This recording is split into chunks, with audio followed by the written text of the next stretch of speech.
Hello everybody, this is Jeffrey GT7 and welcome to the episode. In this episode we got ourselves a two builds combo episode. The first build we'll be discussing is going to be using the Peugeot RCZ at Montreal with the weekly challenge. I actually had a request build to use this car for a particular setup for this particular challenge, which is quite an interesting request. And after we get done talking about going through the particular challenge race at Montreal, we're going to switch gears and go back to Tokyo Express 600 with another build. And for this particular build is a build I've done in the past, but it's been quite a little while since I've done a refresh build, and it's going to be the legendary classic Ferrari 430 Scuderia. So looking forward to showing you guys both builds, which hopefully they will help out in GT7. I'll be showcasing on how to find the cars and liveries. If they do have liveries or parts, I'll be able to showcase that too with setups and of course the race strategy, and hopefully it helps out. So let's go ahead and get started with the video. So in order to find the Peugeot RCZ, it's a Group 3 race car, of course. It's going to cost you about 450,000 credits. So I said just do one race at Le Mans or sell a very pricey car and you should easily obtain this car. That's how you find it. After you grab the car, it's going to be very minimum step to do to this car. We're first going to add racing mediums to the car, and there is our suspension. I really recommend that you pause the episode and just match up the numbers I have you see on the screen with the suspension, the torque, the downforce, and of course the transmission, because this is going to really help you out at Montreal, especially in the corners. The car itself actually does feel pretty good around the track, but if you really want the car to feel extra good, I would recommend doing that as well. And as you can see, for our other part for the list, all I did was add in the medium RPM turbocharger, and that is literally, it's going to be it for this particular tune used at Montreal. Now, to mention that this particular race is a weekly challenge. So for the strategy for this race, I'm going to be doing is, of course, racing mediums with fuel map number 2. I'm going to be racing this setting for the first part of the race, and then once we get to the later part of the race, we'll be switching over to map number 1. Now, Montreal, of course, is one of the newest additions to the tracks in GT7, apart from the other legendary F1 track, Yaza Marina. And this track, actually, I really enjoy this track. It kind of reminds me of a sister location to Monza in some ways. You got a little bit of a couple of short, long straights, and of course you got that long straight as well, with a couple of chicanes and a couple of corners as well. So the car does have a very nice flow to the track. I would suggest to try your best to avoid the curbs, especially the golden orange color curbs. They're going to really mess up your car on the way it handles and reacts if you do not slow down fast enough. Now, in this particular race, I will showcase my personal Hotlap as well. If you want to go ahead and fast forward to that, just have a better understanding on what the car can do for the track, you can do that if you want to. But if you want to stay behind, you're more welcome to do so. Whichever you feel like doing, you can do that. As we complete our first lap, we've actually gained a couple spots in this race. Now, the one thing I forgot to mention as well is for this particular build, I've actually went ahead and bought me a bottle of nitrous. Now, the special thing about this nitrous bottle is that there's some certain cars that actually can equip nitrous. And for this particular race, surprisingly, you can actually equip it. And it could be quite useful, especially for very slow turns or for that very long straightaway. So if you want to equip that nitrous bottle, which actually might come in handy, I recommend doing that as well. Once we get in lap 2, we've finally got ourselves a pass on the BMW, and we're just trying to get good use of this clean air and just trying to do our best to actually catch up to the race leader. The car is going to be in some ways a little bit on the oversteer side, so you might have to do some counter steering and have to actually would have to correct your throttle output, making sure the car actually does save itself without spinning out. Apart from that, a little bit of the loose oversteer issue in some of these corners, the car actually felt pretty decently nice to drive. Once we get to this other ending part of this long straightaway, I'll also showcase a tip as well on how to depend on your brake point, especially on this long straight. Now, for our car, we do have the medium RPM charger, so we got ourselves a huge speed advantage over the rest of the car. So what I recommend doing is for your cue is to brake right here. It's going to be your safe barrier. So you can see the two things you can look out for is, of course, the sea green barrier and the shadow of that particular bridge. That's going to be pretty much be the best way to use for as a braking point. As you can see right there, once we actually did pass through the bridge, we had a really good final chicane and got ourselves an easy pass on that BMW as well. And not only that, but we also set a new fastest lap too. Fast forward to lap 6, this is going to be our official and one only pit stop for this race. As you can see, the left rear tire is nearly cut. It's almost done. So the only disadvantage about this car is, of course, the left rear tire. You can see the rest of the car is fine. The fronts are okay. The right rear has a bit more life. It's just the left rear, for some reason, it just was really taking a huge beating. So what I did was, once we got to the main stretch, we went back down to map 1, was able to perfectly go through the pit entrance without having to go too far over the white line, and got ourselves a new set of mediums. And we're going to go ahead and actually add extra fuel to the car. That way I can actually start on phase 2, which is going to be running on fuel map 1. So we practically almost filled the car up almost 100% on fuel. So about, I would say about 97 to 100% might be the best way of doing it. And then once we get out pit road, you can see our fuel map is 1. We're going to go ahead and hit that nitrous bottle, and we're going to brake once we approach the ending of the pit lane. That way we don't have to overturn or misjudge the braking point of the pit exit. So fast forward to lap number 9. As you can see, we have caught up with the race leader. And for those that don't know who exactly is the dominant car to worry about in this race, well, it's none other than the latest Porsche 911. So pretty much this car, the new Porsche, is really good around this track. I was kind of curious on what particular car it was, and then once I got closer, I was like, oh, that makes perfectly good sense. So this Porsche 911, of course, has really good downforce, really good speed. It's like the RSR on steroids. I mean, there's like no other way of saying it. So we actually finally caught up to it, thanks to using the nitrous, of course, which helped a good bit, but being able to do a short pit as well.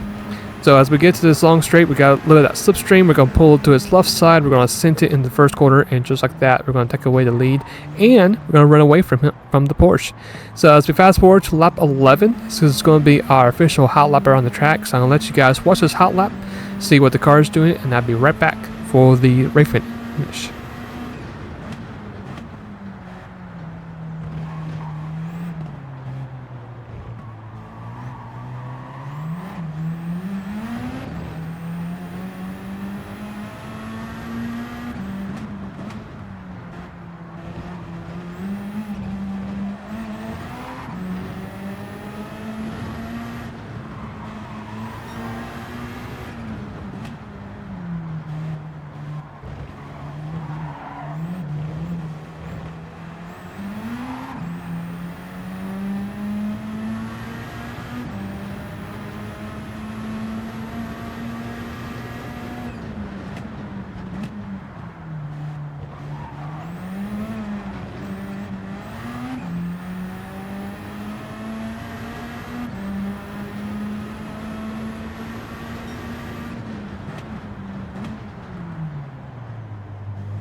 So as we finish up the race, the cars have done a really good job.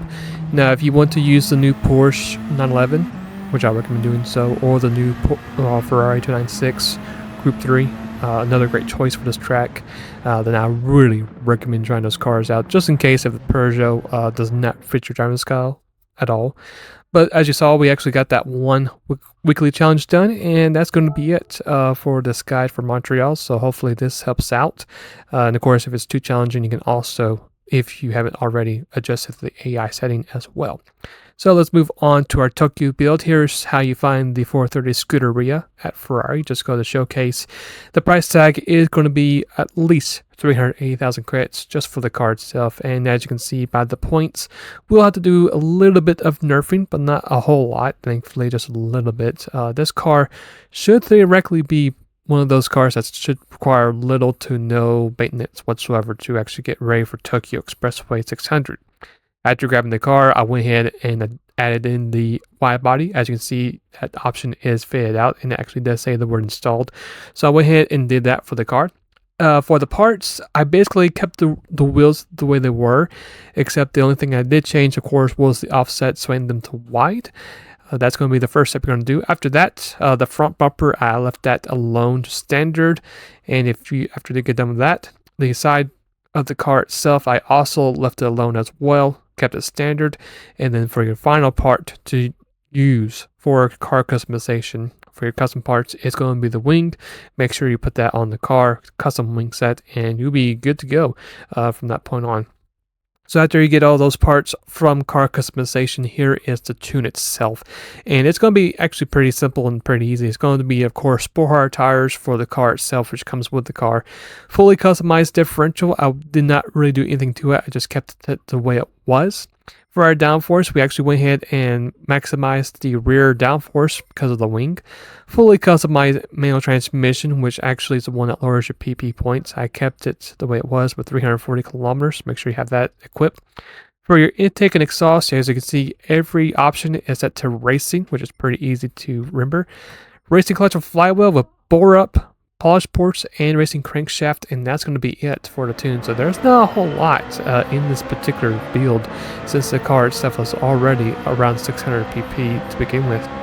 So for this car, it's actually going to be pretty smooth. May not be as quick as some other cars we have tried in the past, but I would say it's a pretty reliable source to have for this particular race. And not to mention, but the engine itself actually sounds really good. Now, it might take a lap or two just to get used to how the car drives, but once the tires do actually come up to temperature, and then once the track does begin to dry off, the car is going to feel very smooth.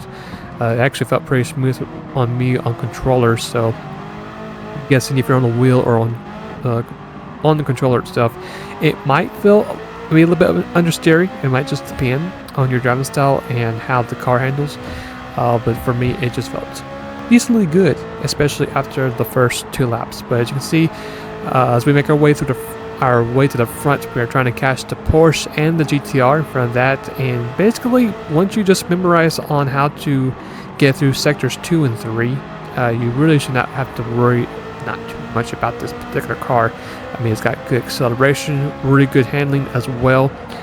And not to mention, but this car is actually naturally aspirated, so for it to be a non-turbo car, that's actually pretty impressive for it to actually be up with the race leaders and being able to actually pace the race leaders, which actually is pretty cool. Going to be side by side with the GTR. We're going to force it to go a little bit wide, take away that racing line, and find ourselves into the top 5. Now, the cars in front of us, of course, is the old gen Impreza with the old gen Supra and the RX-7 Ria. Now, the RX-7 Ria at this particular race is actually ahead of the old gen Supra. So it looks like everybody should be able to get to the last corner normally. Well, apart from the Supra, as we can see, it just miserably misses braking point. But apart from that, the car actually had a pretty decently good start, despite not having to have it to battle up closer to the front against the Ria and the old gen Supra. So as we make our way through the tunnel, as you can see, our car does have, in fact, has some decently good top speed pace as well. And that's going to be it for our first lap. It's going to be around 220, so not too bad for our first lap. We're going to go ahead and fast forward to lap 3. We have caught up with the front 2. We're going to get second place from the RX-7 Ria. And you'll be able to see once we get to this corner, we got all 4 wheels going below the white line, and they take a weird line through that middle of the apex for some reason. They go below the white line and then just go back to the middle of the track, which I don't really know why to begin with. But other than that, we really make good use of that mistake that AI did, taking that strange line. And as you can see, our next car is going to be, in fact, the NSX. We got ourselves a really smooth turn through there. Got ourselves a lot of momentum compared to to the NSX. And yeah, I mean, this car felt really good. We're actually going to try to make the pass for the lead as we get up to the ramp, and we actually do manage to actually take the lead from the NSX on top of the exit ramp. So very, very smooth car indeed around this track. So fast forward to what's going to be lap number 6. It's going to be our official hot lap to this track. So I would recommend that you guys do the same thing as you did in Montreal. Just watch back and see what the car is capable of doing around this track. And then I'll be right back to share with you guys our pit strategy.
Alright, so as we fast forward to lap number 7, it's going to be our lap to actually make our pit stop.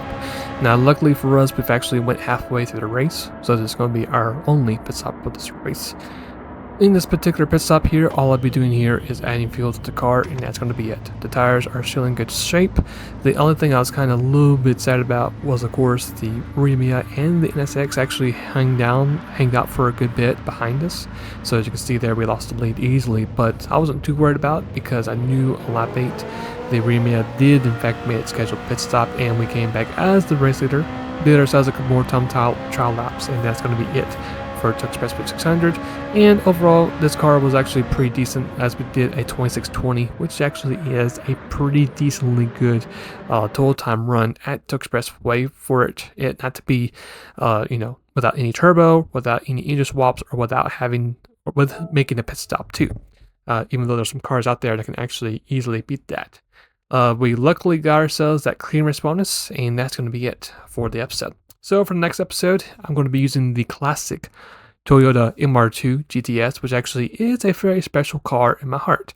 This actually is, for me, perhaps the GOAT when it comes to starting up your own career mode in GT4. And usually whenever I start a new career mode, this will always have been the car that I always look for in the used car dealership. So can't wait to do my own tune for this car again. And I am thinking about possibly doing a stock engine build for this particular car, or I can just simply do both a stock and a swap to see how the car does in both variants.